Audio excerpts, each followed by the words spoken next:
ਵਿਖਾਵਾਂ। ਇਹ ਬਣਾਈ ਹੈ ਜੀ,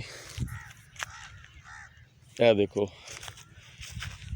ਇਹ ਇੱਥੇ ਪਹਿਲਾਂ ਪੱਠੇਦਾਨ ਸਟਾਲਾ ਜਿਹਨੂੰ ਆਖਦੇ ਨੇ ਉਹ ਕੱਢੇ ਅਸੀਂ, ਅਤੇ ਇਹ ਇੰਨੀ ਜਗ੍ਹਾ ਹੈ, 4 ਕਨਾਲ ਜਗ੍ਹਾ ਹੈ, 4 ਹਾਂਜੀ। ਅਤੇ ਇਹ ਜਨਾਬ ਹੈ ਹੁਣ ਬਿਲਕੁਲ ਬਿਹਤਰੀਨ।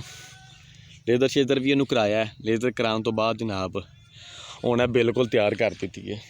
ਪਹਿਲਾਂ ਇਹਨੂੰ ਵਾਹਿਆ ਸੀ, ਵਾਹ ਕੇ ਅਤੇ ਫਿਰ ਉਸ ਤੋਂ ਬਾਅਦ ਲੇਜ਼ਰ ਕਰਾਏ ਸੀ। ਲੇਜ਼ਰ ਕਰਾਈਏ ਅਤੇ ਹੁਣ ਫਿਰ ਇਹਨੂੰ ਇੱਕ ਸੀਨ ਲਾ ਕੇ ਅਤੇ ਉੱਥੋਂ ਜਨਾਬ ਸੁਹਾਗਾ ਮਾਰਿਆ। ਸੀਨ ਦਾ ਮਤਲਬ ਇੱਕ ਸੀਨ ਆਖਦੇ ਨੇ ਕਿ ਇੱਕ ਵਾਰੀ ਸਿਰਫ ਹਲ ਦੇ ਨਾਲ ਬਾਣੀ ਨਾ, ਅਤੇ ਇਹਨੂੰ ਸੀਨ ਲਾਈਏ ਅਤੇ ਸੀਨ ਦੇ ਨਾਲ ਸੁਹਾਗਾ ਮਾਰ ਕੇ ਅਤੇ ਹੁਣ ਇਹ ਵੇਖੋ। ਸੁਹਾਗਾ ਮਾਰਨ ਦਾ ਫਾਇਦਾ ਇਹ ਹੁੰਦਾ ਕਿ ਜਿਹੜੀ ਮਿੱਟੀ ਹੈ ਇਹ ਬਰੀਕ ਹੋ ਜਾਂਦੀ ਹੈ। ਵੇਖੋ ਨਾ, ਹੁਣ ਬਿਲਕੁਲ ਬਿਹਤਰੀਨ ਹੋ ਗਈ ਹੈ। ਜ਼ਰਾ ਗਿੱਲੀ ਹੈ, ਥੋੜ੍ਹੀ ਸੁੱਕੀ ਹੁੰਦੀ ਤਾਂ ਇੰਝ ਹੀ ਹੋਣਾ ਸੀ ਜਿਵੇਂ ਸੁਰਮਾ ਹੋ ਗਏ ਹੈ। ਅਤੇ ਇਹ ਜਨਾਬ ਇੱਥੇ ਇਨਸ਼ਾਅੱਲਾ ਅੱਜ ਬੀਂ ਭੇਜ ਦਿਆਂਗੇ ਮੁੰਜੀ ਦਾ, ਅਤੇ ਉਹ ਕਿ ਤਕਰੀਬਨ 1.5-2 ਦਿਨ ਭਿੱਜਾ ਰਵੇ ਦਾ। ਉਸ ਤੋਂ ਬਾਅਦ ਇੱਥੇ ਪਾਣੀ ਦੇ ਕੇ ਇਹਨੂੰ ਪਿਆ ਕੇ ਅਤੇ ਫਿਰ ਜਨਾਬ ਇੱਥੇ ਬੀਂ ਦੇ ਚੜਾਂਗੇ।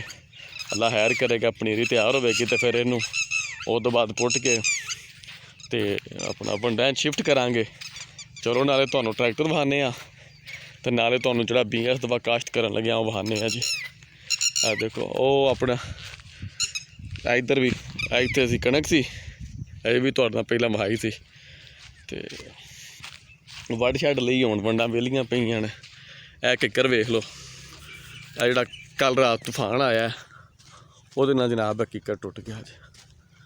ਇਹ ਦੇਖ ਲਓ, ਇਹ ਕਿੱਕਰ ਸ਼ੁਕਰ ਜਿਹੜੀ ਆਹ ਧੜ ਬਣਾਈ ਸੀ ਉਹ ਬਚ ਗਈ ਹੈ, ਨਹੀਂ ਤਾਂ ਕੰਮ ਖਰਾਬ ਹੋ ਜਾਣਾ ਸੀ। ਜਿਹੜੇ ਹਾਲਾਤ ਦਾ ਡਿੱਗਿਆ ਅਤੇ ਧੜ 'ਤੇ ਲਾਣਾ ਕਰੇ ਡਿੱਗ ਪੈਂਦਾ ਅਤੇ ਧੜ ਜਿਹੜੀ ਹੈ ਉਹ ਗਰਕ ਹੋ ਜਾਣੀ ਸੀ। ਇਹ ਬੜਾ ਸ਼ਦੀਦ ਤੂਫਾਨ ਸੀ। ਵੇਖ ਲਓ, ਆਹ ਟਰੈਕਟਰ ਹੈ ਆਪਣਾ, ਇਹਦੇ ਨਾਲ ਹੁਣ ਸੁਹਾਗਾ ਮਾਰਿਆ ਹੈ।